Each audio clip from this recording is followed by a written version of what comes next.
Hello friends, welcome back to the channel Yo-Yo Bio, chapter Strategies for Enhancement in Food Production, lecture number 5, the last lecture for this chapter. In today's lecture, we are going to talk about three topics. Number 1, single cell protein. Number 2, tissue culture. And number 3, somatic hybridization. Let us start with SCP, which stands for single cell protein. Now, with increasing population of animals and humans, what happened was everybody was dependent on plants and plants were the only producers. इसके वजह से plants पे stress बहुत ज़्यादा आने लगा so as to feed the entire planet. So soon what happened is consumers started getting dependent upon meat. That means starting में हम लोग सब के सब वेजिटेरियन डाइट पे डिपेंडेंट थे, प्लांट्स पे डिपेंडेंट थे खाने को लेकर. Okay, that is grains. उसके बाद we shifted our diet from grains to meat. But घूम फिर के कहानी वहीं पर आ जाती है, क्योंकि मीट को ग्रो करने के लिए भी एनिमल्स है, बर्ड्स है, उनको भी अल्टीमेटली प्लांट से ही खाना पड़ता है. So the point is ultimately plants पे बहुत ज़्यादा burden आ रहा था so as to feed the entire planet. Now there is one MCQ that you should remember कि किसी भी जानवर में 1 किलो मीट का ग्रोथ करवाने के लिए उसको कम से कम 3 to 10 kg ग्रेन्स खिलाना पड़ता है. Next, more than 25% of the population is suffering from hunger and malnutrition. इसीलिए अब हम लोग इस विचार में हैं कि खाए तो खाए क्या. प्लांट्स को खाया तो धीरे धीरे प्लांट्स का पॉपुलेशन कम हो रहा था. फिर हम लोग नॉन वेज डाइट मीट खाना स्टार्ट किया तो मीट के लिए भी अल्टीमेटली प्लांट्स पे ही इनडायरेक्टली स्ट्रेस आ रहा था, बर्डन आ रहा था. तो अब साइंटिस्ट लोग ने दिमाग लगाया और वो लोग नए स्ट्रैटेजी के साथ आए जिसको बोलते हैं एससीपी, सिंगल सेल प्रोटीन. यहाँ साइंटिस्ट लोग ये सोचते हैं कि माइक्रोब्स जो है, यानी जितने भी जंतु हैं, जितने भी जर्म्स है, माइक्रो ऑर्गेनिज्म है, वो सिंगल सेल्ड है, यूनिसेल्युलर है, और उनके सेल के अंदर जो साइटोप्लाज्म है उसमें भी प्रोटीन होता है. तो क्यों ना उस प्रोटीन को बाहर निकाल के इंसान के खाने के लिए उसे उपलब्ध करवाया जाए. यस बच्चों, आज के लेक्चर में हम लोग ये बात कर रहे हैं कि अल्टीमेटली हम लोग माइक्रो ऑर्गेनिजम्स को खा रहे हैं, उनके अंदर के प्रोटीन्स को बाहर निकाल के उसको यूज किया जाता है, कंज्यूम किया जाता है. Let's see some example. अब ऐसे कौन से माइक्रो ऑर्गेनिज्म है which are used as single cell protein.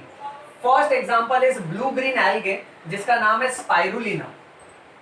अब ये ब्लू ग्रीन एल्गे स्पाइरुलिना हमको कहां पर मिलेगा? This is found in waste water which usually is seen in potato processing plants which contains good amount of starch. Second, it is seen in areas of straw and molasses. Straw and molasses agricultural waste होता है. Next, it is seen in animal manure and sewage. Sewage is waste water. तो देखो ना, sewage है यानी waste water है, फिर खेती बाड़ी करने के बाद जो कचरा बच जाता है जिसको स्ट्रॉ और मोलासेस ये सब बोलते हैं. ओके, पोटैटो प्रोसेसिंग प्लांट्स यानी बड़ी बड़ी फैक्ट्री है जो पोटैटो को प्रोसेस करती है, ओके, जिसमें बहुत सारा स्टार्च होता है. सो ऐसे सब वेस्ट जगह पे ये ब्लू ग्रीन एल्गे स्पाइरुलिना पाया जाता है. और यही स्पाइरुलिना को अगर हद से ज्यादा ग्रो करे तो हर स्पाइरुलिना के अंदर के प्रोटीन को हम लोग ह्यूमन कंजम्पशन के लिए यूज कर सकते हैं. सो इससे दो तरफा फायदा होता है. एक, वेस्ट भी कम होगा क्योंकि स्पाइरुलिना वेस्ट के ऊपर ही डिपेंडेंट है, वेस्ट को ही कंज्यूम करके स्पाइरुलिना डिवाइड होता है और ग्रो होता है. और दूसरा, इंसान को फीड भी करवाया जाएगा because spirulina can be used as single cell protein. Next, second example, one very classic example, बहुत ही जबरदस्त एग्जांपल है बच्चों. एक बैक्टीरिया है जिसका नाम है मिथाइलोफिलस मिथाइलोट्रोफस. तोड़ के बोलो, मिथाइलोफिलस मिथाइलोट्रोफस. ये कौन सा माइक्रो ऑर्गेनिज्म है? ये एक बैक्टीरिया है. अब इसकी कहानी सुनो ध्यान से. इंफॉर्मेशन ये बोलता है कि अगर मैं एक 250 kg काऊ, एक नॉर्मल काऊ जिसका वजन लगभग 250 किलो है, अगर मैं उसका अच्छे से देखभाल करता हूँ, मेंटेनेंस करता हूँ, और उसमें से मुझे जो दूध मिलता है, वो दूध के अंदर अगर मैं प्रोटीन्स को मेजर करूं तो वो प्रोटीन होता है सिर्फ 200 ग्राम्स। बट अगर मैं सिर्फ 250 ग्राम इस बैक्टीरिया को ग्रो करूं, जिसका नाम है मिथाइलोफिलस मिथाइलोट्रोपस, तो इस बैक्टीरिया के अंदर का जो प्रोटीन है, उस प्रोटीन को अगर मैं मेजर करूं तो ये बैक्टीरिया मुझे 25 टन्स ऑफ प्रोटीन्स दे सकता है। Imagine, I repeat the example once again, 250 kilo cow का अगर ख्याल रखो तो जितना भी दूध देगी उससे सिर्फ 200 ग्राम प्रोटीन मिलता है डेली बेसिस पे। पर अगर हम लोग 250 ग्राम इस बैक्टीरिया मिथाइलोफिलस मिथाइलोट्रोपस को ग्रो करें तो ये हमको 25 टन्स ऑफ प्रोटीन दे सकता है। तो है ना कमाल की बात कि जितना खाना हमको बाकी के एनिमल्स और प्लांट से नहीं मिल सकता है, उससे कई गुना ज्यादा प्रोटीन हमको माइक्रो ऑर्गेनिज्म से मिल सकता है। इसलिए इस टाइटल का नाम है एससीपी, भूलना नहीं, SCP stands for single cell protein. Moving on, next एक और एग्जांपल है जो हम सब जानते हैं, edible mushroom. Edible means eatable. Mushroom एक तरह का क्या है, फंगस है, और फंगस को भी खाया जाता है। फंगस भी माइक्रो ऑर्गेनिज्म है, सो that is also one example under the title of SCP. Well, now let's quickly go to the second title for today's lecture. The second title is tissue culture. Tissue culture was introduced in the year 1950. अब ये technique को सबसे पहले एकदम short में समझ लेते हैं, फिर चलेंगे हाई फाई वर्ड्स में। ओके, अब यहां देखो, एक पॉटेड प्लांट है, उसका जो टिप है ना, वो टुकड़ा तोड़ के मैंने एक टेस्ट ट्यूब में डाल दिया, और इस टेस्ट ट्यूब में जो पानी भरा पड़ा है ना, वो पानी में बहुत सारे न्यूट्रिएंट्स हैं। ओके, फिर कुछ देर बाद देखा तो इसमें जितने भी सेल्स थे वो डिवाइड होने लगे, थोड़े बड़े हो गए, और कुछ समय बाद देखा तो वो और ज्यादा ग्रो हुए, उसमें से स्टेम और रूट जैसा पार्ट बनने लगा। फिर इसको निकाल के मैं पॉट में डाल देता हूं, और इस तरह का प्रोसेस, ऐसे बहुत सारे टुकड़े अगर मैंने तोड़े तो मेरे को ऐसे बहुत सारे प्लांट्स मिले। ये जो स्टाइल है ना, इस स्टाइल को बोलते हैं tissue culture.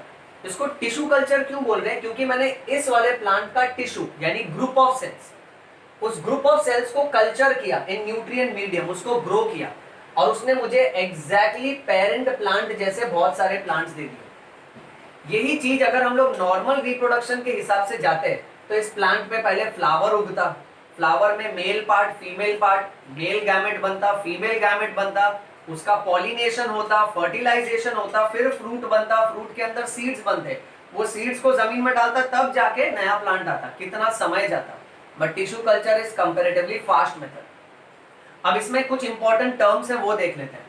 Term number 1, parent plant का जो टुकड़ा हम तोड़ते हैं ना, उसको बोलते हैं एक्स प्लांट। तो यहां देखो, इस टेस्ट ट्यूब के अंदर जो मैंने डाला है ना, उसको बोलेंगे एक्स प्लांट। अब explant is usually apical और axillary meristem. Meristematic tissue means growing tissue. जो ग्रोइंग टिश्यू अपेक्स में रहता है ना, ऊपर की तरफ टिप में, उसको एपिकल बोलते हैं।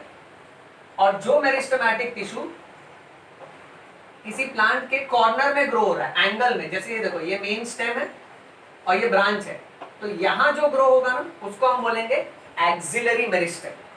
यूजुअली हम लोग एपिकल और एक्सिलरी मेरिस्टेम इसलिए यूज करते हैं बिकॉज ये वाला हिस्सा प्लांट का वायरस फ्री होता है। यानी अगर पूरा प्लांट बीमार है पर इस प्लांट के टिप्स में ना कोई वायरस नहीं होगा, इसीलिए अगर मैं सिर्फ टिप को कट करके ग्रो करूं ना, तो आने वाले plant will be disease free, उनमें कोई बीमारी नहीं होगी। अब ऐसे एपिकल और एक्सिलरी मेरिस्टेम का इस्तेमाल करके हमने कौन से प्लांट्स उगाए हैं? Shortcut SBP, sugar cane, banana and potato. Moving on, इस एक्स प्लांट को हमने डाला न्यूट्रिएंट मीडियम में, और ये न्यूट्रिएंट मीडियम स्टराइल होना चाहिए। स्टराइल मींस इसमें कोई और जीव जंतु नहीं होना चाहिए, क्योंकि सोचो अगर इस पानी में एक बैक्टीरिया भी हुआ तो बैक्टीरिया न्यूट्रिएंट्स को यूज करके डिवाइड होगा और वो फिर मेरे एक्स प्लांट में इंफेक्शन पैदा कर देगा। So this nutrient medium is usually Sterlite. Sterlite means without micro organisms. This nutrient medium is also called as culture medium. Why it is called as culture medium? Because it is used to culture my plant. It is used to grow my plant.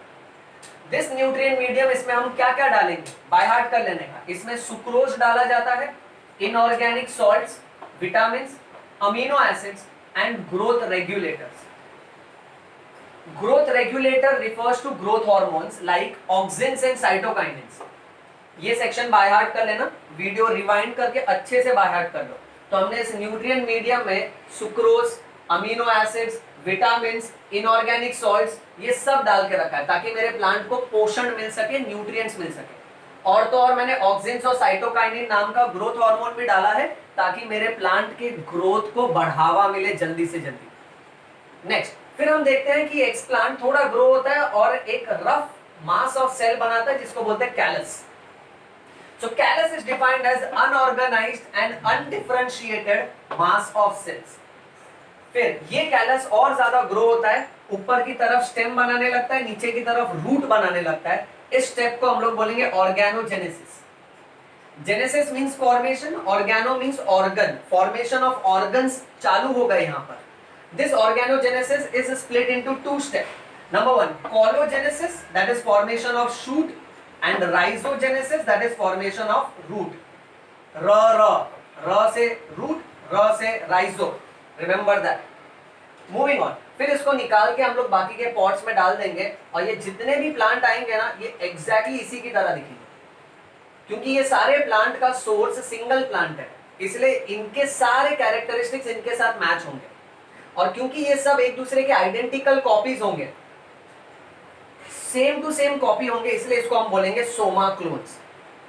और ये tissue culture करके I can produce thousands of such plants, thousands of such somaclones in short interval of time. So this method is comparatively fast method as compare to other plant breeding methods. And this method of making thousands of soma clones with the help of tissue culture technique is called as micropropagation. Micro means छोटा, propagate करना यानी तादाद में बढ़ाना। एक छोटे टुकड़े के दम पे मैंने प्लांट्स की तादाद बढ़ा दी, इसलिए इस मेथड को माइक्रो प्रोपगेशन कहा जाता है। Moving on, next, soma clones, just we have discussed, it is identical copies. और ये पूरा मेथड क्यों मुमकिन हो पाया है? Because it is based on a property called as totipotency, where toti means total, potency means potential and potential means ability. इस छोटे से टुकड़े में टोटल पोटेंशियल था कि वो पूरे के पूरे प्लांट को जन्म दे पाए। ये छोटा सा टुकड़ा, इसमें टोटल एबिलिटी थी कि ये पूरे के पूरे प्लांट में तब्दील हो पाए, कन्वर्ट हो पाए। So that is why this property is called as totipotency. Last, tissue culture technique करके हमने कौन से प्लांट्स को उगाया है? Shortcut, bat, banana, apple, tomato. Well, then moving to third and very छोटा सा टॉपिक, सोमैटिक हाइब्रिडाइजेशन। बहुत ही इजी है। देखो, समझो ये प्लांट सेल है, हर सेल के सेंटर में न्यूक्लियस होता है, आजू बाजू में साइटोप्लाज्म। जनरली यहां पे we will refer it to as protoplasm, and then cell membrane and last covering called as cell wall. अब समझो एक प्लांट का मैंने एक सेल निकाला और उसके सेल वॉल को तोड़ दिया, तो अब उसके पास सिर्फ सेल मेम्ब्रेन, न्यूक्लियस और प्रोटोप्लाज्म है। और दूसरे प्लांट से और एक सेल निकाला, उसका भी सेल वॉल तोड़ दिया। समझो ये पोटैटो प्लांट का प्रोटोप्लाज्म है और ये टोमेटो प्लांट का प्रोटोप्लाज्म है, और ये दोनों को मैंने फ्यूज कर दिया, और अब जो मेरे पास सेल बना है ना, उसका नाम रखा मैंने पोमैटो। देखो कितना कमाल का नाम रखा गया, pomato. The name itself says it is combination of potato and tomato. और इन दोनों सेल के प्रोटोप्लाज्म को फ्यूज किया जाता है with the help of PEG, polyethylene glycol. Polyethylene glycol is the fusogenic agent which is used to fuse somatic cells of two different plants so as to obtain a single cell with combination of characters of these two plants, and this method is called as somatic hybridization. Well bachcho, that's all with this chapter. Strategies for enhancement in food production, इसका हो गया स्वाहा। I hope तुमको ये chapter समझ में आया है। वीडियो रिवाइंड करके अच्छे से इसका नोट्स बनाओ और इसको मेमोराइज करो। Read bio, bleed bio, yo-yo bio. Thank you for staying connected with this wonderful channel. Thank you everyone.